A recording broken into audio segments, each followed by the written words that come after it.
नमस्कार साथियों, आशा और उम्मीद करता हूं सभी लोग बढ़िया होंगे मित्र। आज हम लोग यूपी टेट और सुपर टेट की श्रृंखला में जो हमने ईवीएस क्लास शुरू की थी, ये सेकंड क्लास है।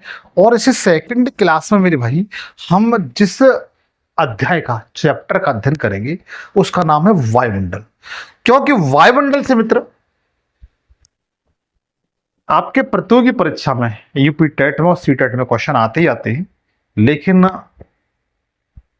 आपके जीवन के लिए इससे जुड़े हुए एक सामान्य नागरिक हैं, भारतीय नागरिक हैं, तो आपके जीवन के जुड़े होने के कारण इसका जुड़े होने के कारण आपका कर्तव्य बनता है कि आप इसके सारे विषयों को, सारी फैक्टों को बेहतर तरीके से जानें। तो मित्र, हम लोग वायुमंडल के बारे में अध्ययन करेंगे बेहतर तरीके से। वायुमंडल क्या है, वायुमंडल में कौन कौन सी गैसें हैं, क्या लाभ है, क्या हानियां हैं, इसकी लेयर्स कितनी हैं, इन सब के बारे में बेहतर तरीके से हम लोग अध्ययन करने के लिए जा रहे हैं। लेकिन एक महत्वपूर्ण सूचना मैं आप लोगों को शेयर करना चाहता हूं। सूचना मित्र यह है कि आप यूपी टेट की बिल्कुल फ्री में तैयारी, कैसी मित्र, बोले तो फ्री में तैयारी करना चाहते हैं, वो भी हमने लिखा है थंबनेल पर। आपके नंबर हम 130 प्लस आपका स्कोर होगा। बस जुड़ना आपको इस तरीके से है कि आप हमारे इस चैनल को सब्सक्राइब कर लें। ये मेरे टीचरगण हैं, आपकी टीम है ये, और ये सभी टीचर आपको कोई हिंदी पढ़ाएगा, कोई मैथ पढ़ाएगा, कोई बाल विकास शिक्षा शास्त्र पढ़ाएंगे। ये जो टीचर हैं ये अपने अपने विषय में बहुत ही महारत हासिल है। अगर इनकी सारी क्लासें और मेरी ईवीएस की सारी क्लासें आप बिल्कुल फ्री चाहते हो, तो मेरी गुजारिश है कि आप इस चैनल को, जो आपका परिवार है मित्र, आपके ही सोच पर यह परिवार खड़ा हुआ है, इसको प्लीज आप सब्सक्राइब कर लें और दोस्तों के साथ बिल्कुल शेयर कर दें। बताइए कि पवन सर इसकी टेट की तैयारी बिल्कुल फ्री करा रहे हैं भाई, कोई चार्ज नहीं है ना, ये कह रहे हैं आप बैच परचेज कर लीजिए, बिल्कुल फ्री तैयारी करिए मेरे भाई। बस चैनल को सब्सक्राइब करना। चलें हम लोग वायुमंडल की ओर चलते हैं। कहां पर? वायुमंडल की ओर। जो आज का हमारा टॉपिक है, आप लोग हेडिंग बनाएंगे वायुमंडल। वायुमंडल। कोई मेरा दोस्त, मेरा भाई ये बता सकता है वायुमंडल कहते किसे? कोई भाई बताए भाई, कोई बता सकता है कि वायुमंडल कहते किसे हैं? एक नॉर्मल भाषा में कह सकते हैं कि पृथ्वी के चारों ओर जो हवा है, पृथ्वी के चारों ओर जो विंड है, वायु है, जो पृथ्वी को चारों ओर से घेरे हुए है, पृथ्वी को चारों ओर से घेरे हुए जो भी घटक हैं, हवा हैं, धूल के कण हैं, डस्ट ऑफ पार्टिकल्स हैं, बर्फ के छोटे छोटे टुकड़े भी हैं, बादल हैं, इनको सम्मिलित रूप से वायुमंडल कहा जाता है। तो छोटी सी परिभाषा आप लिखना चाहें तो लिख सकते हैं कि वायुमंडल किसे कहते हैं, एटमॉस्फेयर किसे कहते हैं मेरे भाई? तो बताइएगा, एटमॉस्फेयर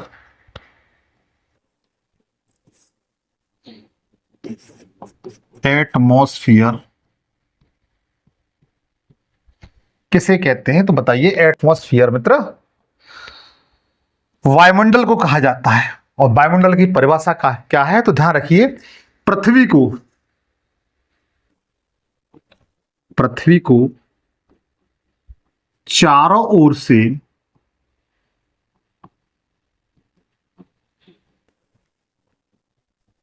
घेरे हुए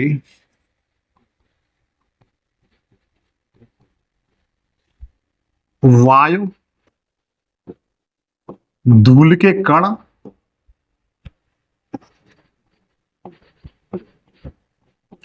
बर्फ, वायुमंडल में छोटी छोटी बर्फ के पार्टिकल्स पाए जाते हैं, बर्फ आदि को, आदि के सम्मिलित रूप को, आदि के सम्मिलित रूप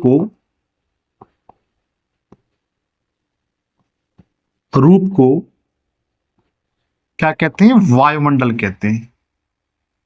क्या कहते हैं मित्र? वायुमंडल कहते हैं। यहां तक किसी को दिक्कत नहीं आनी चाहिए। ये मैंने एक परिभाषा के रूप में बताया। एक सिंपल सी परिभाषा अगर आप चाहें तो और लिख सकते हैं कि पृथ्वी के चारों ओर गैसों का जो आवरण है उसे हम क्या कहते हैं? वायुमंडल कहते हैं। पृथ्वी के चारों ओर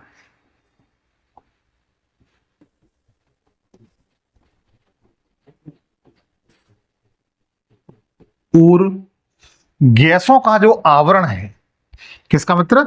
गैसों का। गैसों का आवरण को क्या कहा जाता है? वायुमंडल कहा जाता है, एटमॉस्फियर कहा जाता है। ठीक है। वैसे इसका अर्थ निकालेंगे, वायु माने होती है हवा और मंडल मान होता है वंडल, और हवाओं के बड़े बड़े बंडल जो हमारी पृथ्वी को चारों ओर से घेरे हुए हैं उसे हम क्या कहते हैं? वायुमंडल कहते हैं। इतनी बात मैं जानता हूं आप लोगों को बिल्कुल समझ में आ चुकी होगी। अच्छा, आप लोगों ने कभी इस बात को सोचा है मेरे भाई कि जो पृथ्वी है, पृथ्वी सूर्य का चक्कर लगाती है और खूब तेज लगाती है, तो हमारी पृथ्वी से ये जो वायुमंडल है वो अलग क्यों नहीं होता है? पृथ्वी सूर्य का चक्कर लगाती है और काफी तेजी के साथ लगाती है, परिक्रमण भी करती है और परिभ्रमण भी करती है, रिवॉल्यूशन भी करती है और रोटेशन भी करती है। लेकिन जो जो वायुमंडल है वो हमारी पृथ्वी से अलग क्यों नहीं होता है? तो वो अलग न होने का कारण मित्र क्या है? अलग न होने का वायुमंडल का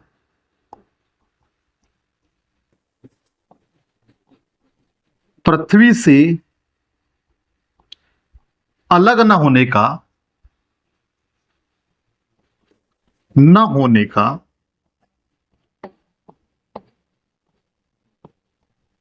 कारण जो पृथ्वी के अंदर कुछ ऐसे चुंबकीय तत्व हैं जिसे हम लोग कह सकते हैं ग्रेविटेशन, गुरुत्वाकर्षण। क्या है कारण? क्या है? ग्रेविटी मतलब गुरुत्वाकर्षण। गुरुत्वाकर्षण, इसके कारण गुरुत्वाकर्षण जो एलिमेंट्स होते हैं, बल है, उसके माध्यम से ये क्या है? पृथ्वी से जुड़ा हुआ है भाई। उम्मीद है इतनी बात आपको बेहतर तरह से समझ में आ चुकी होगी। अब मित्र आगे चलते हैं। मित्र हमने वायुमंडल की डेफिनेशन देखी। अब देखिए जो वायु होती है, अच्छा वायु क्या होता है? वायु क्या होता है? कोई भाई बता सकता है वायु किसे कहते हैं? वायु क्या किसे कहते हैं? अच्छा, वायु और पवन, इन दोनों में अंतर बता सकते हो भाई कोई? वायु और पवन में देखिए, जो पवन होती है वो गतिशील होती है। जैसे आप बाहर जाएंगे कमरे से तो बाहर की जो हवा है, उसे पवन कहते हैं। लेकिन अगर वो, क्योंकि उसमें गति होती है, लेकिन अब जब कमरे में आप होते हैं उसमें जो वायु होती है उसे क्या कहा जाता है? जो हवा होती है उसे वायु कहा जाता है, क्योंकि उसमें गति नहीं होती। उसमें गति नहीं होती। तो बताइए वायु किसे कहते हैं? तो मतलब कह सकते हैं हवा का वह रूप जो गतिहीन होता है उसे क्या कहते हैं? वायु कहते हैं। वायु स्पष्ट रूप से विभिन्न गैसों का मिश्रण है। विभिन्न गैसों का मिश्रण होता है मेरे भाई। क्या होता है? मिश्रण होता है। वायु क्या है? विभिन्न गैसों का बच्चों क्या है? मिश्रण है। अगर इन वायु में जितनी भी गैसें होती हैं उनको 100% मान लिया जाए, कितना मित्र? इनको अगर 100% मान लिया जाता है तो इसके आधार पर देखा जाए कि सबसे ज्यादा जो गैस है वायु में सबसे ज्यादा जो गैस है वो कौन सी है? तो आप क्या बताएंगे कि सर्वाधिक मात्रा में कौन सी है? नाइट्रोजन।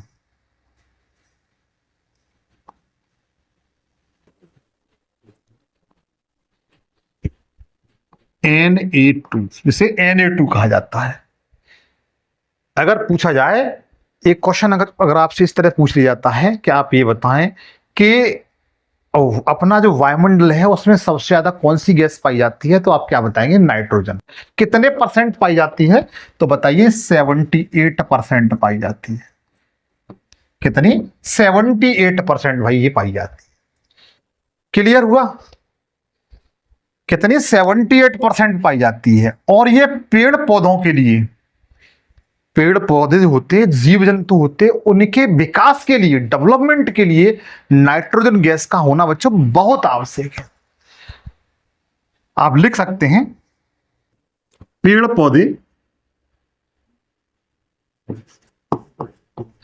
पेड़ पौधे, जीव जंतु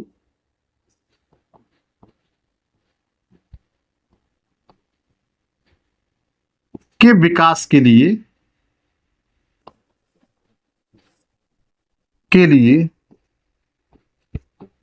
आवश्यक है। कैसी बच्चों? आवश्यक है। यहां तक मैं जानता हूं आप लोगों को बिल्कुल समझ में आ चुकी हो। दूसरी जो गैस है वो ऑक्सीजन है। कौन सी है? ऑक्सीजन।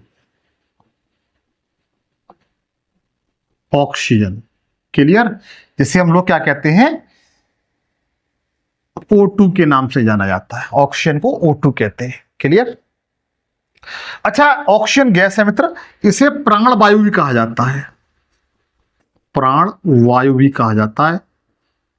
सभी लोग जानते होंगे मित्र। ठीक है? क्या कहते हैं?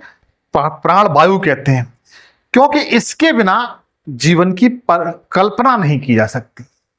इसी जितने भी जीवित, जितने भी सजीव या जीवित जो प्राणी हैं, उनके श्वसन के लिए ऑक्सीजन गैस का होना बच्चों बहुत आवश्यक है।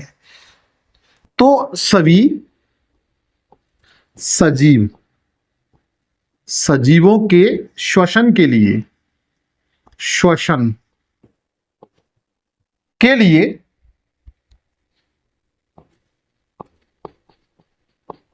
बहुत आवश्यक है, मतलब आवश्यक है बच्चों, आवश्यक है। ठीक है? इसलिए इसे प्राण वायु भी कहते हैं। इसके साथ साथ एक बात और याद रखिए मित्र, इसके बिना आप आग नहीं जला सकते। अगर जैसे अपना पृथ्वी का वायुमंडल है, इसमें ऑक्सीजन है, इसलिए ऑक्सीजन के सहायता से ही आग जलती है।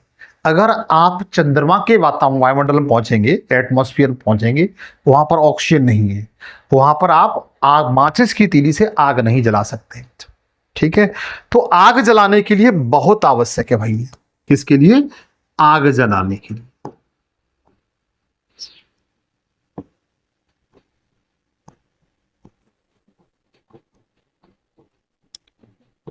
के लिए आवश्यक है। क्या है बच्चों? आवश्यक है। इतनी बात क्लियर हुई आप लोगों को? इसे प्राणवायु कहा जाता है। अच्छा, तीसरी जो गैस है उसका गैस का नाम क्या है? तो आर्गन गैस है। ये सबसे ज्यादा, देखो एक बात फिर मैं कहूंगा, नाइट्रोजन गैस है वो 78% है। ऑक्सीजन गैस कितनी है? तो ऑक्सीजन गैस लिख लीजिए, ये बच्चों 21% है। कितनी? 21%। तो एट अपना जो वायुमंडल है, वायुमंडल में, पृथ्वी का जो वायुमंडल है उसमें 99% अगर देखा जाए तो यही दो गैस हैं। कौन कौन सी? तो Na2 प्लस O2। इनकी परसेंट के आधार पर मात्रा कितनी है? तो 99% भाई। उम्मीद है इतनी बातें आप लोगों को बेहतर तरह से समझ में आ जाए। आगे चलते, आगे जरा ध्यान दें। तीसरी जो महत्वपूर्ण गैस है वो आर्गन गैस है बच्चों। कौन सी? Argon gas.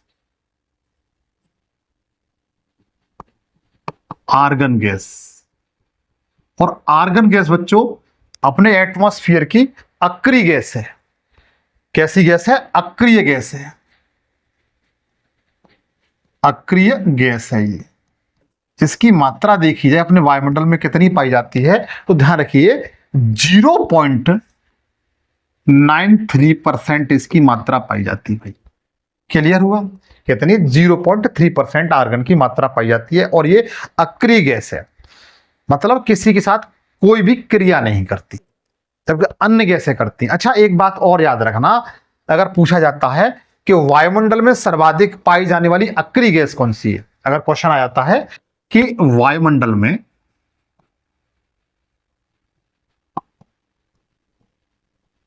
में सर्वाधिक पाई जाने वाली अक्रिय गैस, तो आप क्या बताएंगे? आर्गन है मेरे भाई। कौन सी है? आर्गन। ठीक है, इसे हम एयू कहते हैं। उम्मीद है इतनी बातें आप लोगों को समझ में आ चुकी होंगी। अगला जरा ध्यान दें। अगली जो मित्र गैस है वो उसे कहते हैं हम लोग कार्बन डाइऑक्साइड। कार्बन डाइऑक्साइड जो चौथे नंबर पर जो गैस पाई जाती है उसका नाम क्या है? कार्बन डाइऑक्साइड गैस है, मतलब CO2। इसकी मात्रा अपने वायुमंडल में कितनी पाई जाती है? तो ध्यान रखिएगा, इसकी मात्रा जो पाई जाती है 0.03% पाई जाती है। कितनी? 0.3% पाई जाती है। और इसकी सबसे महत्वपूर्ण मित्र विशेषता यह है, ये एक ग्रीन हाउस गैस है। कैसी? ग्रीन हाउस गैस है। कोई भाई बता सकता है ग्रीन हाउस किसे कहते हैं? तो लेकिन आप लोग ये याद रखना कि यह एक ग्रीन हाउस गैस है।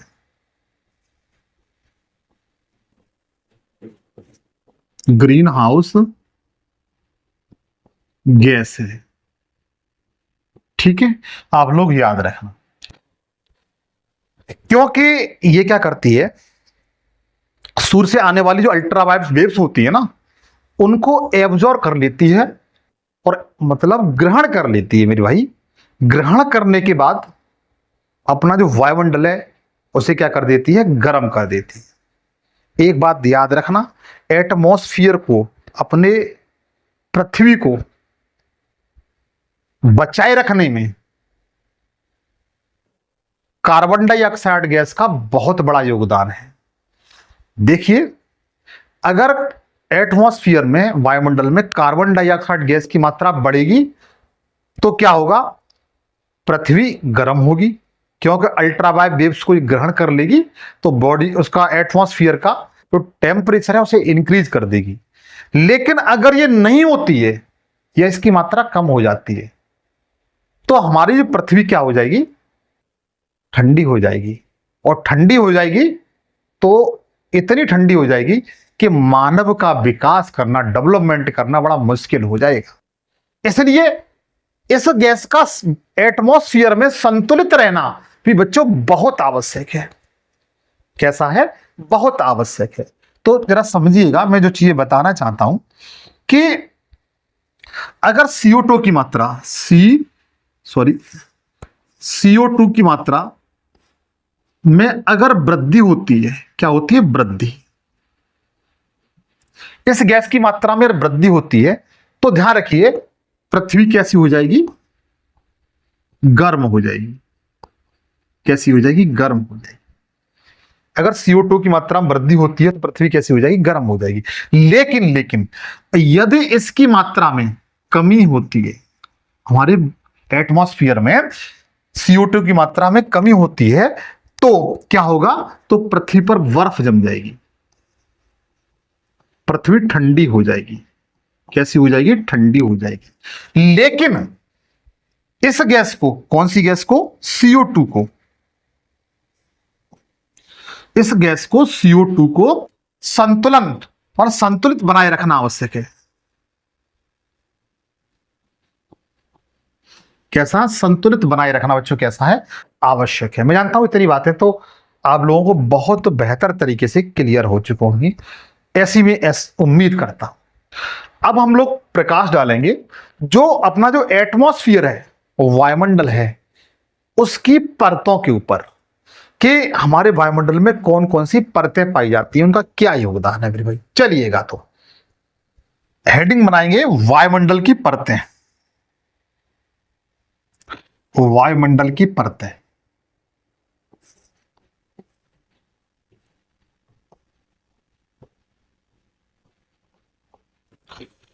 कोई भाई बता सकता है कि अपने जो वायुमंडल है, पृथ्वी का एटमॉस्फेयर है, उसमें कितनी लेयर्स पाई जाती हैं? तो बताइए, उसमें 5 परत पाई जाती है। कितनी? 5 लेयर्स पाई जाती हैं भाई। कौन कौन सी है? हम एक एक को बारी बारी समझते हैं। पहले नंबर तो मैं आपको एक फिगर के माध्यम से जरा ध्यान दें। पृथ्वी पर 5 लेयर्स पाई जाती हैं। पृथ्वी पर 5 लेयर्स पाई जाती हैं, जिनके बारे में हम लोग अध्ययन करेंगे। कौन कौन सी लेयर्स हैं इनमें देखेंगे। जैसे ये हमारी पृथ्वी है मित्र, ये क्या है? पृथ्वी। जो आपको इस तरीके से दिखाई दे रही है, ये क्या है बच्चों? पृथ्वी। और इसके सबसे नजदीक जो लेयर है ये वाली, इसे क्षोभ मंडल कहते हैं। क्या कहते हैं? क्षोभ मंडल। जैसे, चलो इसी के माध्यम से बताता हूं। दूसरी जो लेयर है उसे समताप मंडल कहते हैं। तीसरी जो परत है उसे मध्य मंडल कहते हैं। चौथी जो परत है मेरे भाई उसे ताप मंडल कहते हैं। और पांचवी जो लेयर है मेरे भाई, उसको क्या कहा जाता है? उसको ब्रह्मंडल कहा जाता है। तो आप लिखना चाहें तो लिख सकते हैं। सबसे पहली जो लेयर है उसका नाम क्या है? तो बताइए, सबसे पहली जो लेयर है उसे क्षोभ मंडल कहते हैं। क्या कहते हैं? क्षोभ मंडल। आप लोग लिखते जाइए इस तरह से। मैं लिख रहा हूं, मैं इसीलिए लिख रहा हूं। मैं तो हालांकि यहां बता दिया, इसलिए लिख रहा हूं ताकि आप लोग लिख सकें। अच्छा, इसके अंग्रेजी में नाम और लिखते चलना। जैसे क्षोभ मंडल को ट्रोपोस्फियर कहते हैं।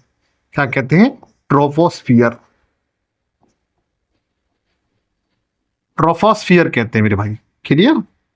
दूसरी जो परत है उसको क्या कहते हैं? तो उसको मतलब समताप मंडल कहते हैं। समताप मंडल। समताप मंडल को अंग्रेजी में क्या कहते हैं? क्या कहते हैं? स्ट्रेटो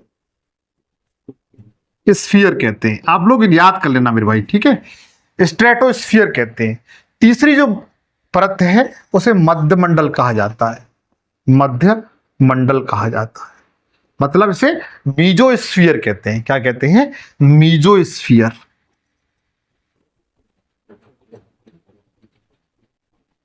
मीजोस्फीयर कहते हैं। और चौथी लेयर है जिसे तापमंडल कहते हैं।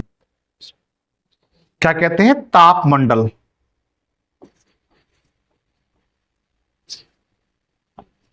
तापमंडल। इसे अंग्रेजी वाले भाई क्या कहते हैं?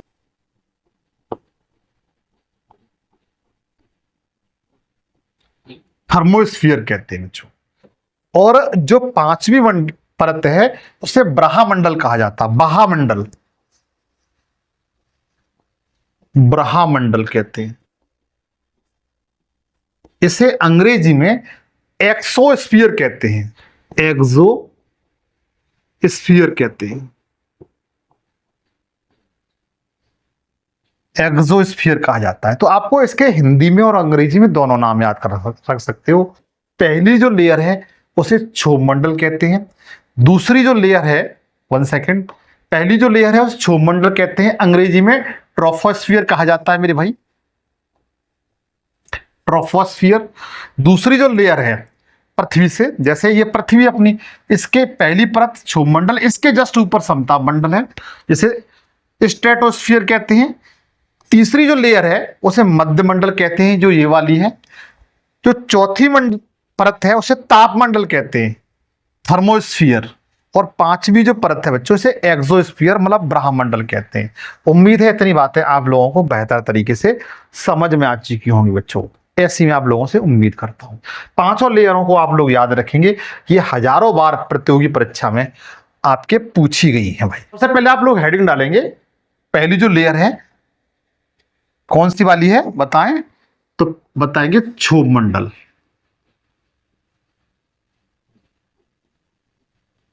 इसे हम लोग ट्रोपोस्फियर कहते हैं।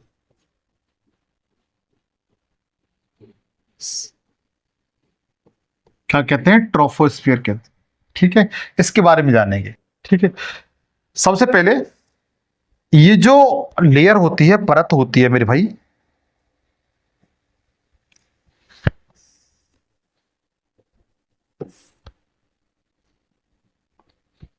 जरा समझिएगा।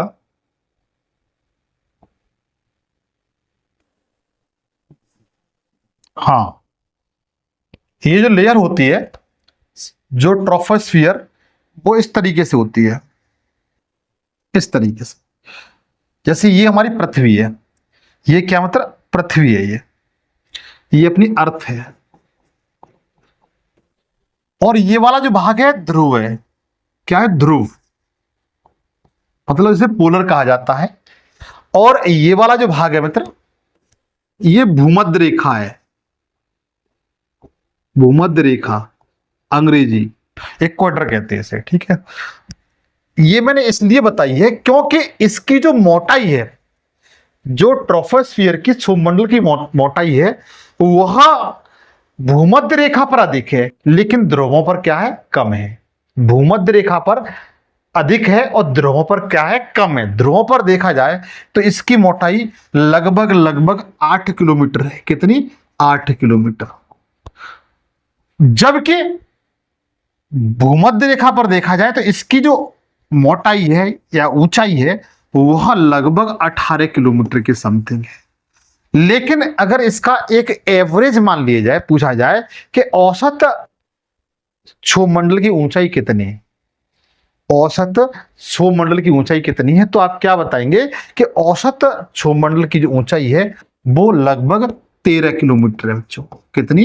13 किलोमीटर। आप लोग याद रखें। जरा इसके बारे में जानते हैं। सबसे पहले आप ये बेहतर तरह जानते हैं कि जैसे ये अपनी पृथ्वी है, ये अपनी पृथ्वी है, समझिए। देखो, ये वाली जो ये अपनी अर्थ है, ये अर्थ है, क्लियर। और जो पहली लेयर है ये वाली, ये क्षोभ मंडल है। क्या है? क्षोभ मंडल है, ट्रोपोस्फियर है पहली वाली। क्लियर हुआ? मैं बताना चाहता हूं कि जो भूमध्य रेखा है, जैसे ये पृथ्वी के मध्य से होकर के भूमध्य रेखा है, इस तरीके से जो भूमि को दो भाग बांटती है, यहां पर इसकी जो मोटाई है, किसकी? भूमध्य रेखा पर जो इसकी मोटाई है इस मंडल की, ट्रोपोस्फियर की, वो कितनी है? तो बता सकते हैं 18 किलोमीटर के समथिंग। लेकिन पृथ्वी को ये ध्रुव है। क्या है बच्चों? ये ध्रुव है। अगर ध्रुवों पर देखा जाए तो ध्रुवों पर इसकी जो मोटाई है वो कितनी है? बता सकते हैं 8 किलोमीटर। ठीक है। लेकिन एक एवरेज निकाला जाए तो इसकी मोटाई कितनी है? मैंने बताया था 12 किलोमीटर। ये दोनों सारी फैक्ट बात आप लोगों को याद रखनी पड़ेगी। एक बात और आपको यहां पर दिखाई दे रही होगी कि यह पृथ्वी के सबसे नजदीक परत है। दिखाई दे रही है ना? यह पृथ्वी के सबसे नजदीक परत है। तो आप लोग लिख सकते हैं इसको कि यह पृथ्वी के सबसे निकटतम परत है।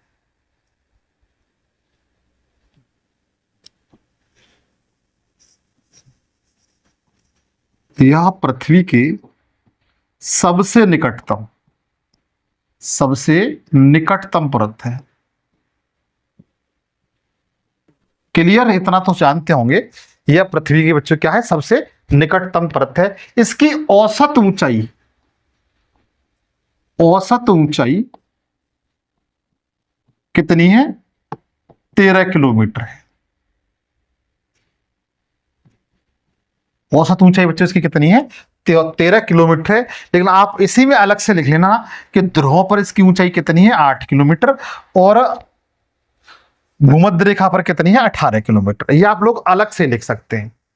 इसके साथ साथ यह पृथ्वी के सबसे निकट होने के कारण, सबसे नजदीक होने के कारण, जितनी भी मौसमी घटनाएं घटती हैं, जितनी भी मौसमी घटनाएं जैसे वर्षा का होना, इसके साथ साथ बादलों का बनना, बिजली चमकना, कोहरा पड़ना, ये सारी जो मौसमी घटनाएं हैं वो इसी मंडल में होती है, क्षोभ मंडल में से। ठीक है। तो मौसमी घटनाएं इसी मंडल में होती है।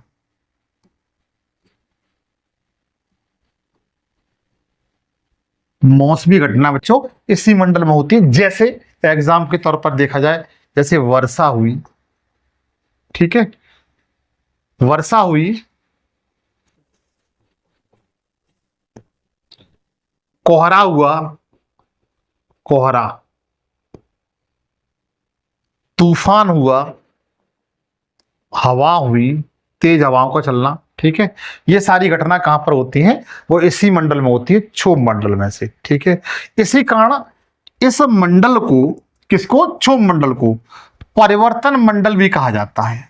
कैसा? परिवर्तन मंडल, परिवर्तनीय मंडल कहा जाता है।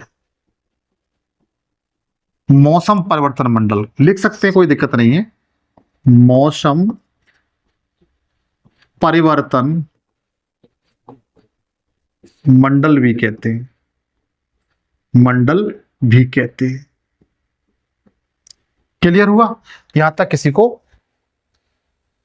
दिक्कत नहीं आनी चाहिए। अच्छा, एक बात और याद रखिए कि जैसे जैसे इस मंडल में, किसमें? क्षोभ मंडल में, जैसे जैसे हम लोग ऊंचाई पर जाते हैं तो तापमान में क्या होती जाती है? कमी होती जाती है भाई। जैसे जैसे हम इस मंडल में पृथ्वी की सतह से ऊपर के लिए जाते हैं, कहां पर? ऊपर के लिए जाते हैं, इस तरीके से समझिए चीजों को, इस तरीके से, तो इसके तापमान में बच्चों क्या हो जाती है? तापमान में कमी हो जाती है, टेम्परेचर में क्या हो जाती है? कमी हो जाती है, ठीक है। तो ध्यान रखिए, ऊंचाई पर जाने पर, इस मंडल में ऊंचाई पर जाने पर,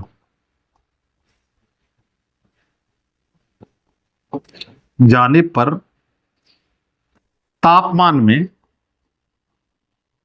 कमी हो जाती है, कमी हो जाती है। क्लियर? इतनी बात तो समझते होंगे ना मित्र आप। अच्छा, कितने मीटर जाने पर या कितने किलोमीटर जाने पर इसके तापमान में कमी आती है, यह भी क्वेश्चन पूछा गया है। तो ध्यान रखिए, 1.65 किलोमीटर, 1.65 किलोमीटर की ऊंचाई पर जाने पर इसके तापमान में 1 सेंटीग्रेड की कमी हो जाती है। कितनी? 1 सेंटीग्रेड की कमी हो जाती है। अब हम लोग अगली परत के बारे में देखेंगे। तो सेकंड परत है, उसका नाम क्या है? समताप मंडल। सेकंड परत को लिखिए मित्र, समताप मंडल।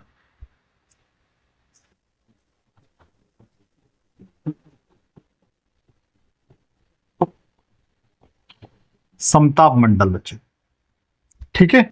इसके बारे में लिखते हैं, समताप मंडल, जैसे स्ट्रेटोस्फियर कहते हैं। क्या कहते हैं? स्ट्रेटोस्फियर, तो स्फीयर इसे कहा जाता है, ठीक है।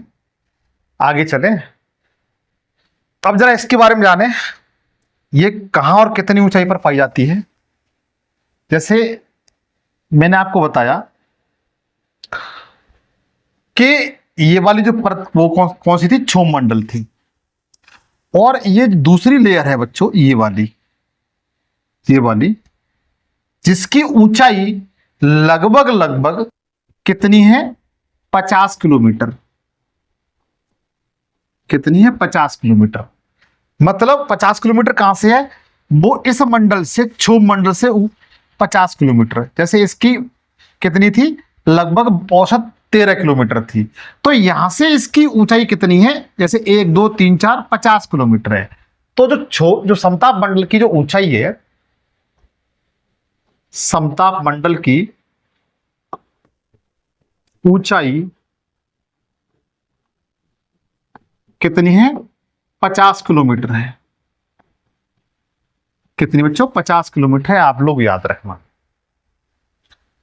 और ये जो मंडल होता है, जिसे हम लोग समताप मंडल कहते हैं, इसमें किसी प्रकार की मौसमी घटनाएं नहीं होती। इस कारण इसे मौसम मुक्त मंडल भी कहा जाता है। इसमें किसी प्रकार की मौसमी घटनाएं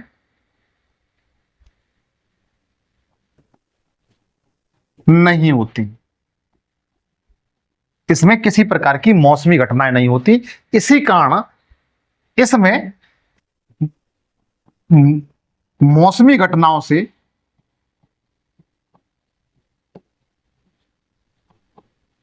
मुफ्त पाया जाता है।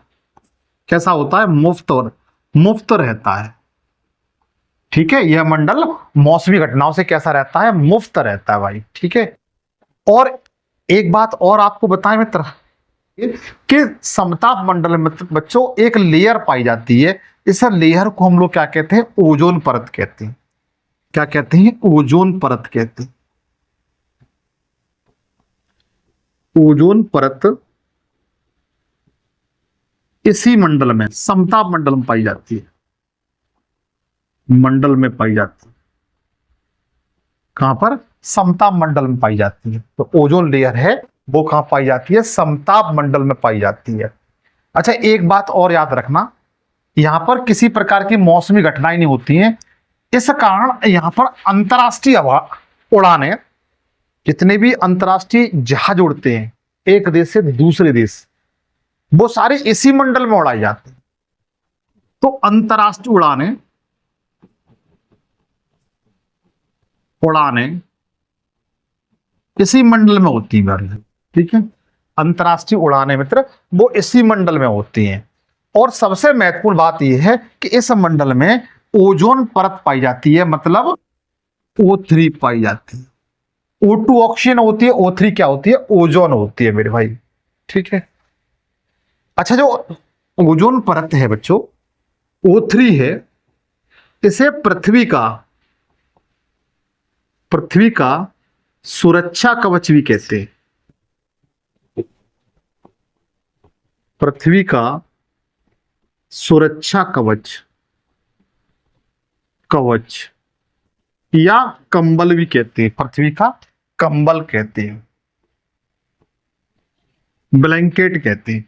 ठीक है, याद रखना, पूछा जा सकता है पृथ्वी का सुरक्षा कवच। अच्छा, सुरक्षा कवच क्यों कहते हैं, उसका बच्चों कारण यह है कि सूर्य से आने वाली जो अल्ट्रावायलेट वेव्स होती हैं, अल्ट्रावायलेट किरणें होती हैं, उनको यह पृथ्वी पर नहीं जाने देती। कौन, ओजोन परत उनको अवशोषित करके कर लेती है और उन्हें पुनः उसी मार्ग पर सूर्य की ओर ट्रांसफर कर देती है। जिससे क्या होता है कि जो अल्ट्रावायलेट वेव्स होती हैं, अगर ये पृथ्वी पर किसी कारण आ जाएं तो मनुष्य में चर्म रोग, स्किन कैंसर, आंखों से संबंधित अनेक बीमारियां होने लगती हैं।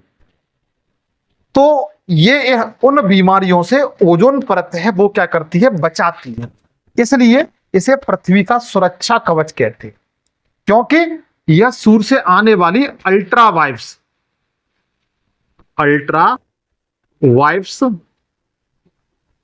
इसे हम कहते हैं परावैगनी किरणें, परावैगनी किरणें से रक्षा करती है। क्या करती है, रक्षा करती है। ठीक, क्या करती है, रक्षा करती है। इतना आप लोगों को क्लियर हुआ। अब जरा आगे देखिए। अच्छा मित्र, एक बार क्वेश्चन पूछा गया था, एक बार आपके एग्जाम में क्वेश्चन पूछा यह गया था कि यदि अल्ट्रावायलेट रेज, डिफरेंस पहले लिख देता हूं, अल्ट्रावायलेट रेज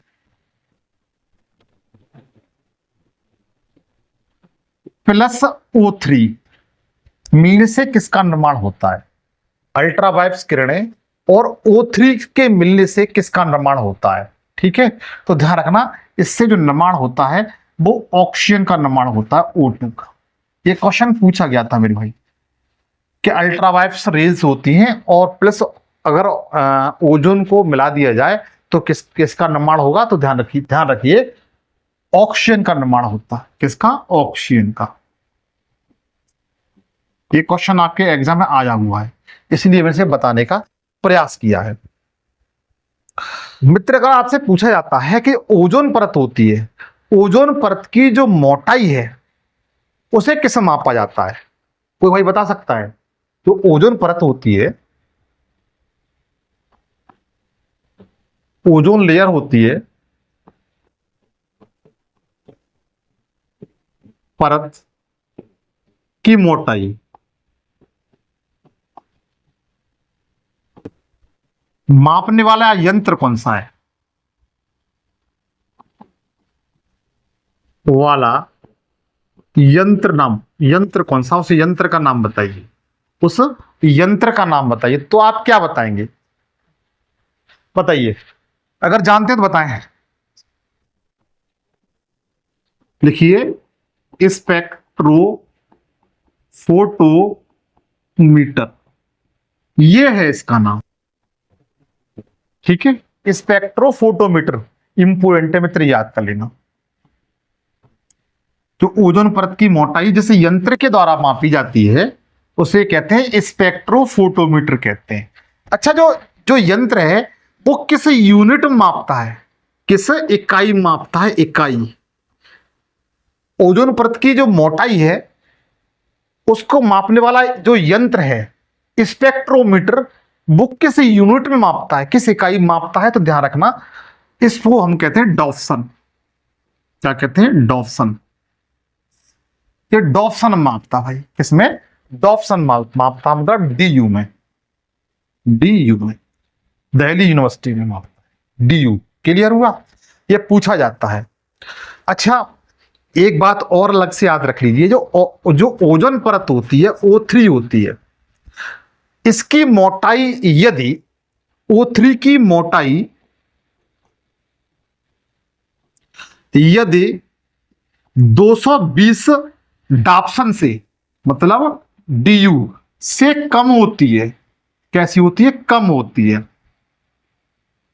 O3 इसकी ओजोन परत की जो मोटाई है 220, इस डाटा को याद रखना, डॉप्सन से कम होती है तो उसको क्या माना जाता है, पतली मानी जाती है, या उसमें क्या समझ जाता है, छेद समझ लिया जाता है कि ओजोन परत में क्या हो गया है, छेद हो गया है।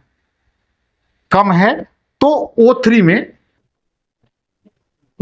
पतली होती रही, पतली हो रही है, हो रही है, या छिद्र हो रहा है, या छिद्र हो रहा है। इस फैक्ट को भी याद कर लेना बच्चों, ठीक है। अच्छा, ये बताइए, जो ओजोन परत है, ओजोन परत में सबसे पहले छिद्र कहां पर देखा गया था, ओजोन परत में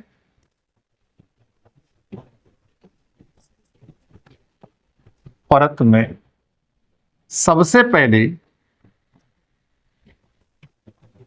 छिद्र, मतलब छेद जानते होंगे आप, छिद्र कहां पर देखा गया, देखा गया, कोई वही बता सकता है, ओजोन परत में सबसे पहले छिद्र कहां पर देखा गया था, कोई वही बता सकता है, तो दक्षिणी ध्रुव पर।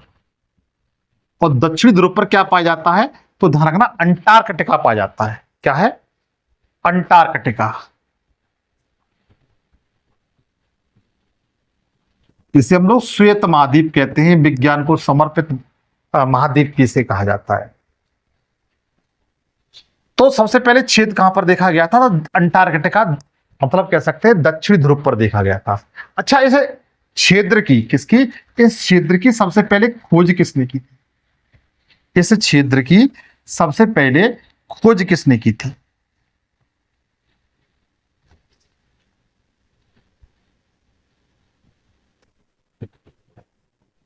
क्षेत्र की सबसे पहले खोज किसने की थी, खोज किसने की थी और कब की थी, कब और किसने, किसने की थी भाई, बता सकते हैं।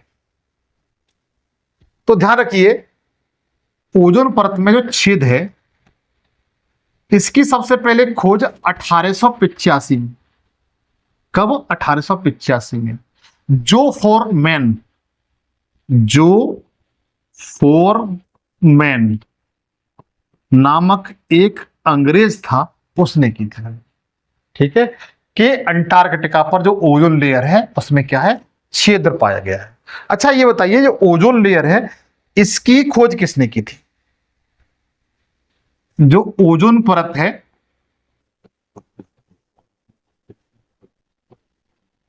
परत की खोज किसने की थी, कोई भाई बता सकता है? और कब की गई थी? तो ध्यान रखना, इसकी जो खोज है वो 1813 में। फ्रांसीसी दो वैज्ञानिक थे, फ्रांसीसी दो वैज्ञानिक थे, एक का नाम फेवरी चार्ल्सन, फेवरी चार्ल्सन, एक आपका फेवरी चार्ल्सन था, दूसरे का जो नाम था हेनरी बुसॉन था, हेनरी बुशैन बुशॉन।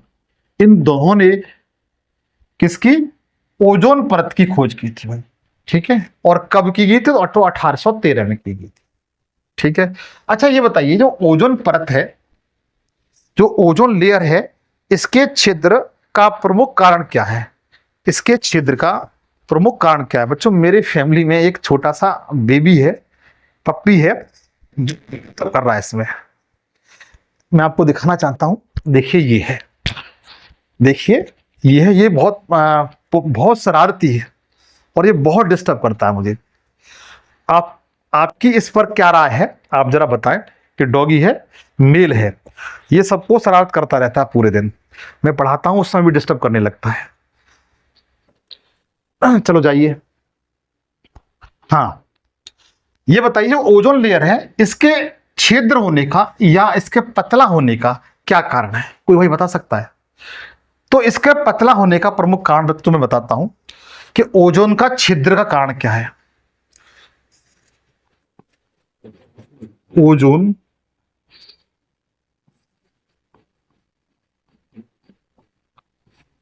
परत में छिद्र का कारण, इसके छिद्र का बच्चों प्रमुख एक कारण है सीएफसी गैस, सीएफसी गैस, जिसे हम लोग कहते हैं क्लोरोफ्लोरोकार्बन। क्या कहते हैं? क्लोरोफ्लोरोकार्बन।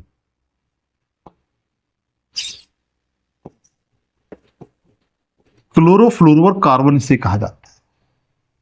और ये जो गैस है क्लोरोफ्लोरोकार्बन सीएफसी, ये निकलती कहां से है? तो जैसे रेफ्रिजरेटर हुए, जिसमें लोग फ्रीज कहते हैं, फ्रीज कहते हैं, एसी कहते हैं, या जैसे कोल्ड स्टोरेज होते हैं, कौन से? जहां पर आलू वगैरह को संरक्षित करके रखा जाता है, कोल्ड स्टोरेज, कोल्ड स्टोरेज। इनसे ये सीएफसी गैस बच्चों मोस्टली निकलती है। इस कारण अपने ओजोन परत में क्या हो रहा है? छिद्र हो रहा है, ठीक है। अच्छा, इसको लेकर के विश्व स्तर पर, इसको लेकर के ओजोन परत के छिद्र को लेकर के विश्व स्तर पर 2 बार समझौता हुआ है कि ओजोन परत में छिद्र को रोका जाए, ताकि सूर्य से आने वाली जो हानिकारक किरणें हैं, अल्ट्रावायलेट वेव्स हैं, उसे मानव जाति से किसी प्रकार की हानि न हो। तो 2 बार समझौता हुआ है। तो आप लिख सकते हैं परत, ओजोन परत से संबंधित,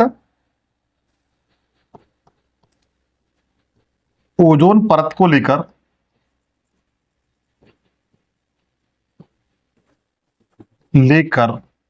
विश्व स्तर पर, विश्व स्तर पर 2 बार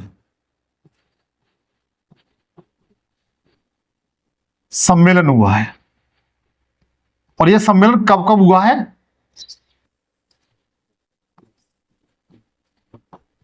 सम्मेलन हुआ है। और यह सम्मेलन कब कब हुआ है? तो जरा लिखिएगा।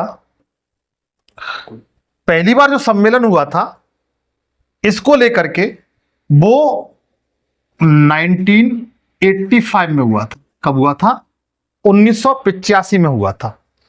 और ये कब हुआ था? 1985 में। कहां पर हुआ था? तो वियना में, वियना समझौता भी कहते हैं इसे।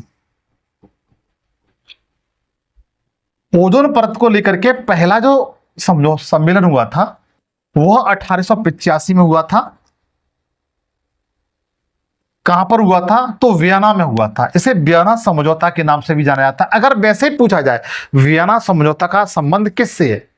आर्द्र भूमि से, ओजोन परत से, वायुमंडल से, या फिर और कोई जैसे पृथ्वी से, तो बता सकते हैं इसका जो संबंध है वह वियना समझौते का ओजोन परत के संरक्षण से बच्चों, ओजोन परत के संरक्षण से है। अच्छा, जो वियना है यह कहां पर है, तो ये यूरोपीय एक देश है ऑस्ट्रिया, ऑस्ट्रिया, ऑस्ट्रेलिया नहीं है बच्चों, ऑस्ट्रिया है, यूरोपीय कंट्री है ऑस्ट्रिया। इसकी राजधानी भी है बच्चों, ये इसकी राजधानी भी है। पूछा है ऑस्ट्रिया की राजधानी कौन सी है, तो बताएंगे वियना है। वियना में ओजोन परत के संरक्षण से, कंजर्वेशन से लेकर के पहला समझौता हुआ था 1985 में, लेकिन यह ज्यादा सफल नहीं हो सका था, यह अधिक सफल नहीं हो सका। कैसा नहीं हो सका? सफल नहीं हो सका। इसके बाद ओजोन परत के संरक्षण से संबंधित बचाने के लिए जो दूसरा समझौता होता है उसे कहते हैं मॉन्ट्रियल प्रोटोकॉल समझौता। 1 सेकंड बच्चों, हमें तो दूसरा समझौता हुआ है वो इसके जस्ट 2 साल बाद, कब? 1987 में हुआ है, उसे हम कहते हैं मॉन्ट्रियल प्रोटोकॉल समझौता, मॉन्ट्रियल प्रोटोकॉल या मॉन्ट्रियल समझौता। प्रोटोकॉल भी लिख सकते हैं, समझौता भी लिख सकते हैं।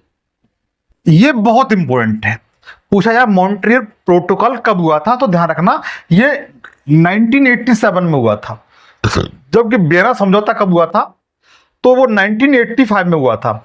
मतलब वियना समझौता के जस्ट 2 साल बाद ये मॉन्ट्रियल प्रोटोकॉल समझौता होता है, ओजोन परत के कंजर्वेशन से संबंधित था। ओजोन परत में छिद्र हो रहा था, उसको रोकने के लिए किया गया था ये समझौता विश्व स्तर पर। और ये कहां पर हुआ था, तो कनाडा में हुआ था भाई। कहां पर? कनाडा। कनाडा बच्चों उत्तरी अमेरिकी कंट्री है, उसी का शहर है मॉन्ट्रियल। हालांकि इसकी कनाडा की जो राजधानी है वो ओटावा है। कौन सा है? ओटावा है। लेकिन ये जो मॉन्ट्रियल प्रोटोकॉल समझौता था ये लागू कब किया गया था, ये भी पूछा जाता है, ये लागू कब हुआ था, बहुत इंपॉर्टेंट है। ये 1989 में लागू हुआ था भाई, इन दोनों बातों को याद रखेंगे। अच्छा, ये समझौता हुआ कब था, तो यह जो समझौता हुआ था वह 1987 में हुआ था। लागू कब हुआ, तो 1989 को लागू हुआ था, लेकिन एक डेट है लागू हुआ था, वो 16 सितंबर 1989 को लागू हुआ था। इसलिए प्रतिवर्ष, इसलिए हम लोग प्रतिवर्ष, चलो ऐसे बता देता हूं मैं इधर बता देता हूं बच्चों, ठीक है। इसलिए प्रतिवर्ष 16 सितंबर को विश्व ओजोन दिवस, विश्व ओजोन दिवस, ओजोन दिवस के रूप में क्या करते हैं, सेलिब्रेट करते हैं। अगर पूछा जाता है कि आप ये बताइए विश्व ओजोन दिवस कब मनाते हैं, विश्व ओजोन दिवस कब मनाते हैं, तो आप क्या बताएंगे, 16 सितंबर को मनाते हैं। भाई कब मनाते हैं, 16 सितंबर को मनाते हैं। ये फैक्ट आपके एग्जाम में पूछा गया है, ठीक है। यहां तक किसी को कोई दिक्कत नहीं होनी चाहिए। ऐसा एक्चुअली डॉगी है ना, थोड़ा परेशान कर रहा है मुझे, ठीक है। कर अब आगे चलें। अच्छा, ये जो मैंने बताया आपको समताप मंडल के बारे में बताया, ठीक है। तो आप लोग तीसरे नंबर की जो लेयर है, सबसे पहले उसका एक चित्र बनाते हैं। जैसे ये है, मैंने पहली लेयर आपको बताई थी क्षोभ मंडल, दूसरी समताप मंडल बताई थी, तो तीसरी वाली जो लेयर है बच्चों, ये वाली, इसे मध्य मंडल कहते हैं। क्या कहते हैं? मध्य मंडल, क्योंकि ये बीच में है। ये क्या है? बीच में, इसलिए मध्य मंडल या मीजोस्फीयर इसको कहा जाता है, ठीक है। ये परत क्या है? बीच में है। और इसकी जो ऊंचाई है वो कितनी है? वो लगभग 80 किलोमीटर है। कितनी? 80 किलोमीटर, याद रखना। तो आप लोग हेडिंग बनाइए, आप लोग हेडिंग बनाएंगे मध्य मंडल, मध्य मंडल। समझिए चीजों को, मैंने बताया था इसे मीजोस्फीयर कहते हैं। क्या कहते हैं? मीजोस्फीयर। क्लियर। इसकी पहली विशेषता यह है कि यह जो परत है वो वायुमंडल के मध्य में पाई जाती है, वायुमंडल के मध्य में स्थित है, मध्य में स्थित है। क्लियर हुई, ये बात तो आपको क्लियर हो गई। इसमें तापमान के साथ साथ, इसमें ऊंचाई के साथ साथ तापमान में क्या हो जाती है बच्चों, कमी पाई जाती है। जैसे जैसे इसमें ऊपर जाएंगे इस तरीके से, तो इसका टेम्परेचर है बच्चों वो इस तरीके से कम होता जाएगा। तो इसके ऊंचाई के साथ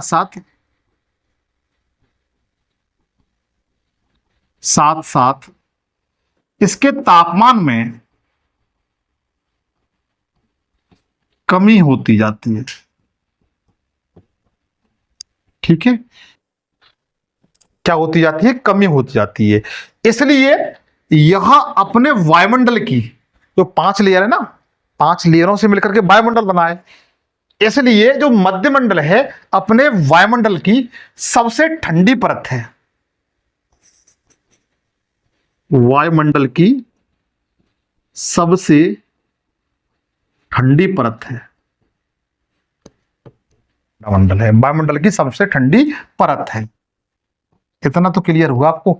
हाँ, ये पूछा जाए तो आप बता सकते हैं कि सबसे ज्यादा ठंडा परत कौन सी है, तो बताइए मध्यमंडल है मेरे भाई।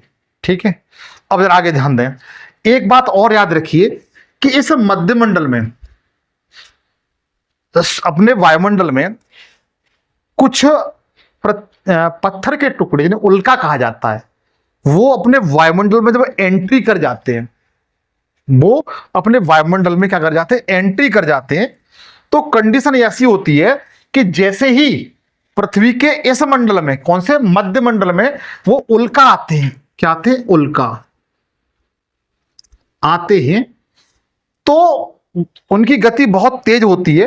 तेज अधिक गति होने के कारण कंडीशन ये बनती है कि ये जो उल्का मध्यमंडल में हवा के घर्षण के कारण जलने लगते हैं। क्या करने लगते हैं, जलने हैं। वह मध्यमंडल में जल करके, कैसे, जलकर नष्ट हो जाते हैं। क्या हो जाते हैं, नष्ट हो जाते हैं। अच्छा, जो उल्का होते हैं तो इस मंडल में आते हैं, काफी तेजी के साथ घर्षण करते हैं, आग लग जाती है। तो इन उल्काओं को टूटता हुआ तारा कहते हैं, टूटता हुआ तारा कहते हैं। क्या कहते हैं, टूटता हुआ तारा कहते हैं। बहुत से लोग देखा होगा आपने, अपनी मन्नतें मांगते हैं, जब ये दिखाई देते हैं ना, तो मन्नतें मांगते हैं कि मेरी ये इच्छा पूरी हो जाए, वो इच्छा पूरी हो जाए, है मुझे ये मिल जाए, मुझे वो मिल जाए। तो मैं जानता हूं इतनी बात आप लोगों को क्लियर हो चुकी होंगी। ये मैंने आपको तीसरे नंबर की जो लेयर थी उसके बारे में बताने का प्रयास किया। अब हम लोग चलते हैं चौथे नंबर की जो लेयर है, जिसे हम लोग तापमंडल कहते हैं। क्या कहते हैं, तापमंडल कहते हैं।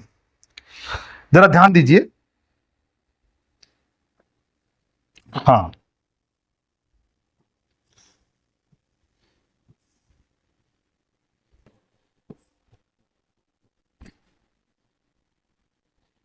ध्यान दें मित्र, पहली लेयर बताई थी मैंने आपको ये वाली क्षोभ मंडल, दूसरी जो लेयर बताई थी समताप मंडल बताई थी, तीसरी जो लेयर बताई थी मैंने आपको ये मध्य मंडल बताई थी। जो चौथी लेयर है, जो चौथी लेयर है उसको क्या कहते हैं, तो उसको मित्र तापमंडल कहते हैं। क्या कहते हैं, तापमंडल कहते हैं। ये वाली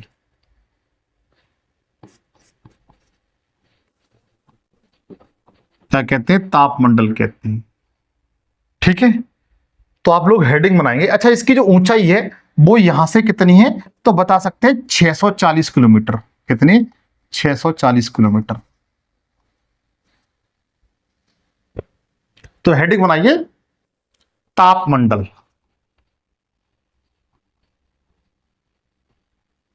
अच्छा बच्चों, इसकी भी बड़ा इंपोर्टेंस है, थर्मोस्फीयर इसे अंग्रेजी में कहते हैं। क्या कहते हैं, थर्मोस्फीयर इसे अंग्रेजी में कहते हैं भाई। ठीक है, इसकी जो ऊंचाई है वो 640 किलोमीटर है। कितनी है? 640 किलोमीटर है। तो और बताएं, इसका जो निचला वाला भाग है भाई, ये वाला, इसका जो निचला वाला ये भाग है, तो ये वाला, ये वाला, ये वाला, इसे आयन मंडल कहते हैं। क्या कहते हैं? आयन मंडल, आयन मंडल कहते हैं।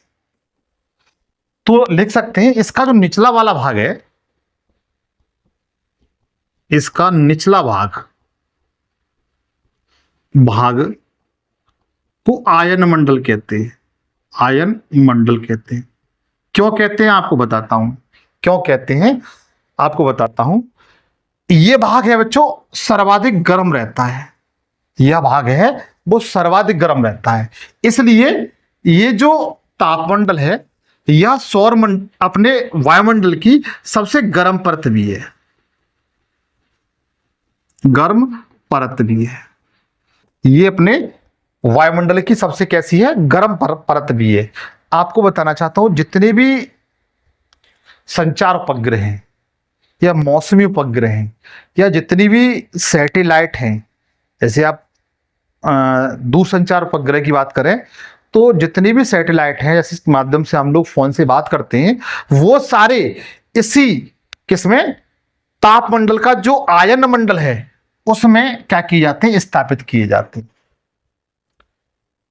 तो लिख सकते हैं आयन मंडल में, आयन मंडल में संचार उपग्रह, संचार उपग्रह, मौसमी उपग्रह, उपग्रह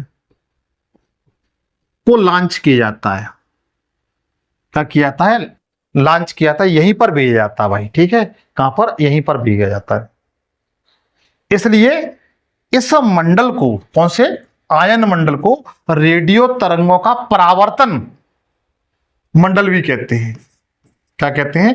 रेडियो तरंगों का परावर्तन मंडल भी कहते हैं। किस मंडल को मेरे भाई?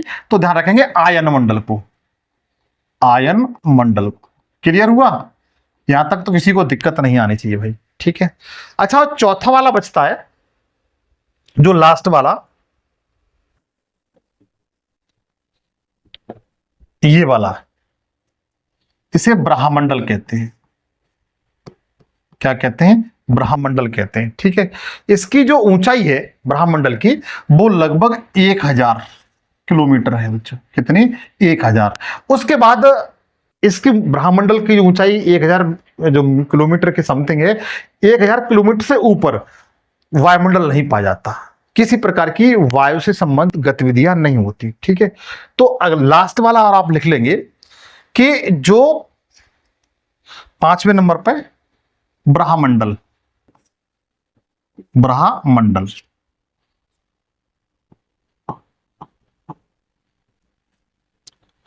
इसे बहिर्मंडल भी कहते हैं बच्चों।